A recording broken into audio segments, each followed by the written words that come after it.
Namaste, welcome to Edu9 Career Guidance, Josh Innovations Private Limited, Edu9 Overseas Consultancy.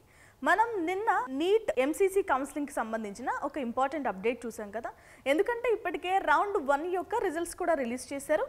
College కి వెళ్ళి report చేయాల్సిన dates కూడా announce చేశారు. So August 14వ తేదీ నుంచి అంటూ ఆన్వర్డ్స్ అంటూ ఇచ్చారు కదా.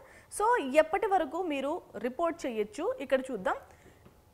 చూడండి, రిజల్ట్స్ మనకి 13 ఆగస్టున రిలీజ్ అయ్యాయి కదా. So reporting and joining 14 August నుంచి 22 ఆగస్ట్. సో ఈ 9 రోజుల వ్యవధిలో మీరు కాలేజ్కి వెళ్ళి రిపోర్ట్ చేయాలి.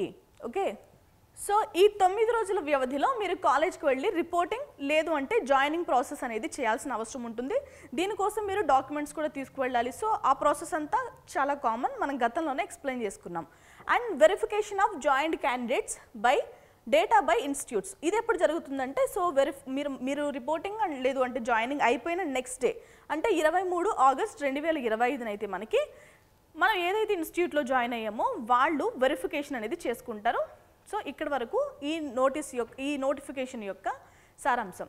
మీరు గమనించాల్సింది ఏంటంటే 14వ తారీఖు నుంచి 22వ తారీఖు మధ్యలో అయితే మనం కాలేజ్కి వెళ్ళాల్సిన అవసరం ఉంటుంది. ఓకేనా? So first round of counselling అయిపోయింది కదా. మరి సెకండ్ రౌండ్ ఆఫ్ కౌన్సిలింగ్కి ఎలా ప్రిపేర్ అవ్వాలంటే, ఇఫ్ ఇన్ కేస్ ఈ సీటు మీకు నచ్చినా నచ్చకపోయినా, అంటే మనం టోటల్గా క్విట్ అవ్వం కాబట్టి నచ్చినా నచ్చకపోయినా మనం జాయినింగ్ ప్రాసెస్ అనేది చేస్తాం.